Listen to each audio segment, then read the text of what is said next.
बात करते हैं मार्केट की। मार्केट आउटलुक पर चर्चा करने के लिए इकिगाई एसेट मैनेजर के फाउंडर और सीईओ पंकज टिब्रेवाल जुड़े हैं, जो कि फ़ंड मैनेजमेंट में 2 दशक से ज़्यादा का अनुभव रखते हैं और देश के टॉप फंड मैनेजर्स में गिने जाते हैं।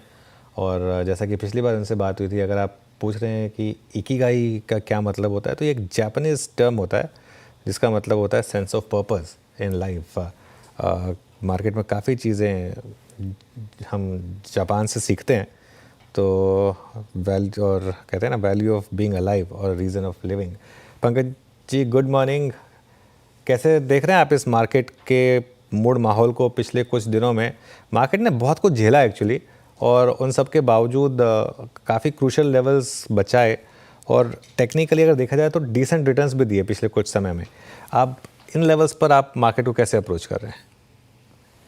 अनुज पे अगर आप देखो, ये साल कैलेंडर ईयर एक रोलर कोस्टर राइड रहा है। फरवरी एंड मार्च फर्स्ट वीक में किसी को भी कोई पॉजिटिव नहीं दिख रही थी। निफ्टी ने 22,000 ऑलमोस्ट टच किया। एंड आपने देखा कि किस तरह हम उस पड़ाव को पार करके, सारे वॉल ऑफ अनसर्टिनिटी को पार करके आगे बढ़े। हमारा ये मानना है कि आने वाले समय में मार्केट बहुत वॉलेटाइल रहने वाला है। अ, क्या आप सुन पा रहे हैं? हाँ, आ रहा है, बिल्कुल, गो अहेड। हाँ जी। हाँ, मार्केट आने वाले समय में बहुत वॉलेटाइल रहने वाला है। और हमारा ये मानना है कि अ, दो तीन चीजें जो इंडिया में अच्छी हुई है, पहले मैक्रो के बारे में बात कर लें कि आरबीआई ने जो पिवट किया है लास्ट 4 महीने में, उसका इम्पैक्ट अब हम आने वाले समय में देखेंगे। जनवरी में जब नए गवर्नर ने बागडोर संभाली, तो सिस्टम लिक्विडिटी करीबन 3.5 लाख करोड़ नेगेटिव था। और जिस भी लोगों से बात करो, वो ये बोल रहे थे चक्का जाम है, वर्किंग कैपिटल का पैसा नहीं घूम रहा है। अब वहां से 3.5 लाख करोड़ से हम 1.5 लाख करोड़ सरप्लस है सिस्टम लिक्विडिटी में, क्योंकि आरबीआई ने 6 लाख करोड़ से ज्यादा लिक्विडिटी इंजेक्शन की है, प्लस ब्याज दर को 50 बेसिस पॉइंट से कम किया है, जिसका इम्पैक्ट आने वाले तिमाहियों में हमें दिखेगा। सेकंड, अगर आप देखो कि कच्चे तेल की दाम करीबन $10 से घट गया है। एंड हर $10 की कीमत जब कच्चे तेल की गिरती है, वो हमारे इंडियन जीडीपी को 30 से 40 बेसिस पॉइंट का बेनिफिट देती है, इनडायरेक्टली और डायरेक्टली मिला के।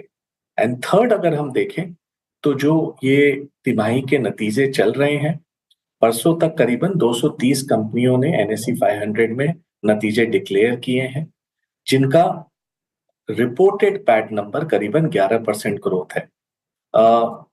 कंपेयर टू जहां से हम स्टार्ट किए थे, वहां पर एक्सपेक्टेशन मच बेटर है और बीट्स आर एक्सीडिंग मिसेस। तो क्लियरली हमें ये दिख रहा है कि ओवरऑल इकोनॉमी, मैक्रो और अर्निंग्स तीनों काफी नॉर्मलाइज्ड वे में चल रही है और इंक्रीमेंटली पॉजिटिव ही हो रहा है। तो आने वाले नेक्स्ट 2-3 तिमाही में हमें लगता है मार्केट एक रेंज बाउंड मूवमेंट में रहेगा, लेकिन स्टॉक स्पेसिफिक अपॉर्चुनिटीज इमर्ज होते जाएगी। अगर एक चीज इस मार्केट की आप देखो अनुज भाई, तो डाइवर्जेंस बहुत बड़ा है और मार्केट का ब्रेथ बहुत नैरो है। खाली 2 आंकड़े आपके और आपके व्यूअर के साथ शेयर करना चाहूंगा कि जब हम फोर्थ तिमाही, जो जनवरी मार्च तिमाही को देखते हैं, तो एनएसई 500 का रिटर्न -5% था।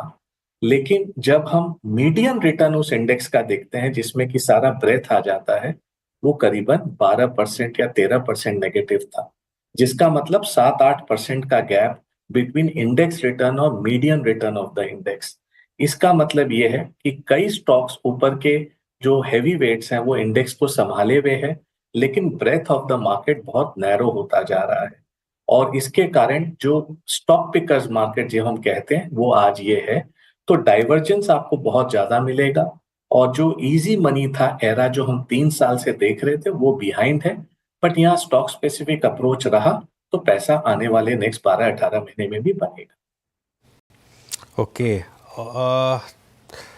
पंकज भाई, तो इस समय मार्केट में यहाँ से आप कितने रिटर्न्स एक्सपेक्ट कर रहे हैं? अगले 1 से 3 साल का अगर नज़रिया लें, तो किस तरीके के रिटर्न्स एक्सपेक्ट करें फिर? तो अनुज भाई, अगर आप देखो तो अर्निंग्स ग्रोथ और रिटर्न सब साथ साथ में जाती है ओवर अ 3-4 ईयर पीरियड। हो सकता है एक साल में मार्केट अर्निंग्स को इतना महत्व नहीं देती है, बट अगर आप लॉन्गर टर्म देखो, लास्ट 20 साल 25 साल, तो निफ्टी ने करीबन 12 12.5 13% का केगर दिया है और अर्निंग्स ग्रोथ भी मोटा मोटी उसी रेंज में रहा है। और हमारा ये मानना है कि नेक्स्ट 3 साल निफ्टी की अर्निंग्स ग्रोथ करीबन 11 से 13% के बीच में रहेगी and ideally returns of the market should mirror that. लेकिन इसमें एक ये कैच है कि आज के दिन ये नैरेटिव है अनुज भाई की मिड स्मॉल सब बेच दो और पूरा पैसा लार्ज कैप में शिफ्ट कर दो, जो हमें सही नैरेटिव नहीं लगता है। ये एक स्वीपिंग स्टेटमेंट लोग मेक कर रहे हैं, लेकिन हमारा ये मानना है कि हर मिड एंड स्मॉल कैप खराब नहीं है या her and mid small cap अच्छा नहीं होता। अ, अगर आप लास्ट 2 साल से देखो और नेक्स्ट 2 साल की भी व्यू देखो, तो हमारा ये मानना है मिड एंड स्मॉल कैप के जो इंडेक्स और स्टॉक्स हैं वो निफ्टी से बेहतरीन अर्निंग्स ग्रोथ देंगे। और उसमें जो काफी सारे कॉन्स्टिट्यूएंट्स इस बार भी हम इस तिमाही में देख रहे हैं, उनका काफी स्ट्रॉन्ग अर्निंग्स ग्रोथ रहा है। तो निफ्टी का अर्निंग्स ग्रोथ करीबन 6-7% का रहा है रिपोर्टेड बेसिस पर, बट मिड कैप के जितने कंपनियों के नतीजे आए हैं उनका अभी तक अर्निंग्स ग्रोथ 27% का है। सो क्लियरली कहीं ना कहीं हम वैल्यूएशन खाली देख के बोल रहे हैं कि मिड एंड स्मॉल कैप महंगे हैं, लेकिन उनकी अर्निंग्स ग्रोथ भी लार्ज कैप से कहीं बेहतरीन है, इसलिए हम उसे प्रीमियम दे रहे हैं। तो अगर हम मिड एंड स्मॉल कैप की अर्निंग्स की ग्रोथ की बात करें, तो हमें लगता है वो 13 से 15% होगा। और अगर किसी भी फंड मैनेजर पर डिपेंड करेगा कि वो उसमें से अल्फा निकाल पाए, तो 1-2% रिटर्न ज्यादा भी हो सकता है। तो ये ब्रॉड मार्केट का काइंड ऑफ आउटलुक रहेगा कि return will mirror the earnings growth. तो अगर मुनाफे में तेजी आई तो वो फाइनली रिटर्न्स ऑफ स्टॉक्स और इंडेक्स में भी दिखेगा। ओके, महत्वपूर्ण बात कही पंकज जी आपने यहाँ पे। अच्छा पंकज जी, मैं एक थोड़ी देर के लिए मिड कैप और स्मॉल कैप से निकल के प्लेसमेंट ऑफ इंडियन मार्केट्स को लेकर आप क्या जानता हूँ। कल ही के आंकड़ों में एफआईएस की सेलिंग, उनकी इंडेक्स में प्लेसमेंट, डेरिवेटिव्स में उनकी प्लेसमेंट है थोड़ा चौंकाया बाजार को। चौंके हम इसलिए क्योंकि जब वो टैरिफ वॉर के बीच में हमने जो करीब करीब 21,900 का लो लगाया था, वहाँ से लेके 25,000 तक के सफ़र में एफआईएस बहुत स्ट्रॉन्ग कंट्रीब्यूटर रहे, both in cash and in index placement. क्या यूएस चाइना की ट्रेड डील हो जाना ये इस शॉर्ट टर्म लिक्विडिटी को रिवर्स कर सकता है क्या? इस पर आपका मत क्या है? वीरेंद्र कुमार जी, अगर आप देखें तो लास्ट ऑलमोस्ट 12-13 साल से यूएस मार्केट एक डार्लिंग मार्केट रहा है ग्लोबल इन्वेस्टर्स के पोर्टफोलियो में। क्योंकि इतनी बड़ी लिक्विड मार्केट आपको 15-20% रिटर्न दे रही है, तो आप क्यों और कहीं दिमाग लगाओगे। और जस्ट एक आंकड़ा आपके साथ शेयर करता हूं, 2020 के बाद करीबन $1.5 ट्रिलियन का इनफ्लो यूएस इक्विटी मार्केट में फॉरेनर के थ्रू हुआ है। And her global asset allocator US को काफी फेवरेट की तरह मानता था और उनका शेयर वर्ल्ड इंडाइसिस में करीबन 67-68% हुआ। लेकिन लास्ट 3 महीने से जो अनसर्टेनिटी हो रही है, प्लस डॉलर डेप्रिसिएशन को आप नहीं इग्नोर करें, ये ट्रम्प 2.0 का first 100 days of presidency is the worst for dollar in the past. कि जितने आप पास्ट प्रेसिडेंट्स को ले लो यूएस के और डॉलर डोनाल्ड ट्रम्प के सेकेंड इनिंग्स को देखो, तो डॉलर सबसे ज्यादा डेप्रिशिएट किया है फर्स्ट 100 डेज में। और इसका मतलब है कि जो ग्लोबल फॉरेन इन्वेस्टर्स उनकी रिटर्न कम हो जाती है और प्लस यूएस मार्केट में पॉलिसी अनसर्टेनिटी है। इस बार सारे एसएनपी कंपनियों का नतीजा आया, आपने देखा कि काफी लोगों ने इस बार एनुअल गाइडेंस से रिफ्रेन किया है। तो ये एक अनसर्टेनिटी क्रिएट कर रही है यूएस के इक्विटी मार्केट्स में। और मैं एब्सोल्युटली भी सरप्राइज नहीं हूं कि फाइनली फॉरेनर्स की घर वापसी हो रही है। और मुझे लगता है ये जो पेस है वो आने वाले समय में खाली इंक्रीज ही होगा रादर देन डिक्रीज, अनलेस कोई बड़ा जियोपॉलिटिकल एस्केलेशन वापस हो जाए, तो वो इवेंट्स को हम टाइम नहीं कर सकते। बट जितने भी एसेट एलोकेटर वर्ल्ड के हम बात कर रहे हैं लास्ट 10-15-20 दिन में, उन्हें इंडियन मार्केट काफी ठीक लग रहा है। उन्हें लग रहा है कि ये एक न्यूट्रल मार्केट है, यहाँ पर अपॉर्चुनिटी चाइना +1 की काफी बड़ी आ सकती है। और ये एक हाइडिंग स्पेस भी है कि जब तक पॉलिसी अनसर्टेनिटी यूएस में क्लैरिटी नहीं है, तो इंडिया काफी अच्छा बेहतरीन प्रदर्शन करेगा। तो मुझे लग रहा है एफआई के फ्लोज इस साल अपने को सरप्राइज ऑन दी अपसाइड कर सकते हैं rather than downside. Okay okay, चलिए, तो ये लिक्विडिटी की बात हो गई। अच्छा, अब आते हैं कुछ ऐसे विषयों पर जो इस वक्त सबसे ज़्यादा चर्चा में है और मेरे ख्याल से उसका सबसे ऊपर नाम आता है डिफेंस स्टॉक्स का। जुलाई 2024 से पहले वो ये था कि भाई हमने ऑर्डर्स काफ़ी दिए, सरकारी कंपनियों के पास ऑर्डर काफ़ी आ रहे थे, तो बाज़ार उनको चेस कर रहा था, even on the higher valuations as well. But अब जंग के मैदान में उनके जो गुणवत्ता है, उनका स्ट्राइक रेट है, ये प्रूव हो चुका है पंकज जी, इसमें कोई दो राय नहीं। और वो सिर्फ यहाँ तक नहीं, वो पूरी वर्ल्ड मीडिया में छाया हुआ है।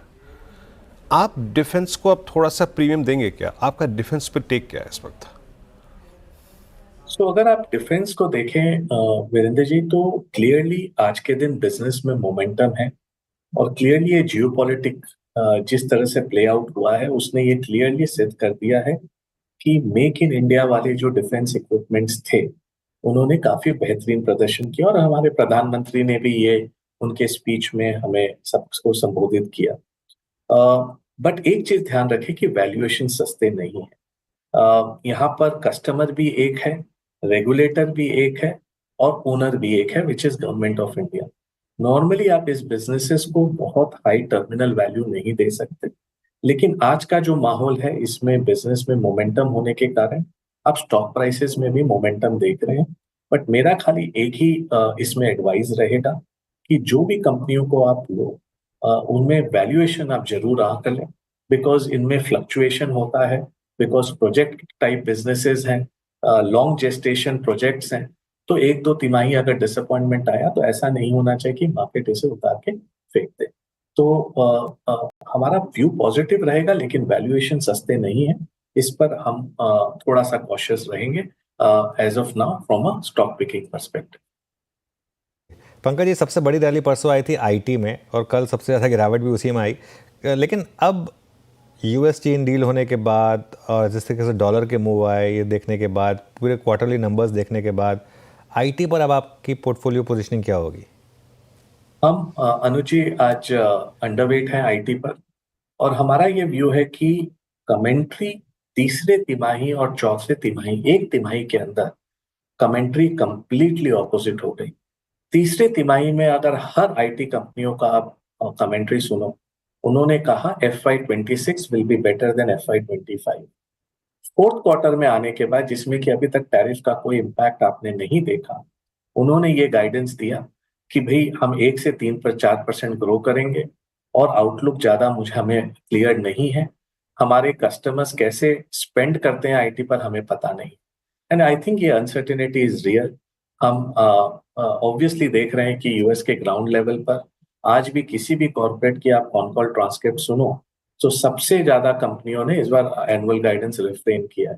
तो उनको ही नहीं पता कि वो बिजनेस कहाँ लेके जा रहे हैं, उनके बिजनेस की ग्रोथ क्या होने वाली है, तो आईटी पर इंक्रीमेंटली वो इस साल स्पेंड कैसे कर पाएंगे।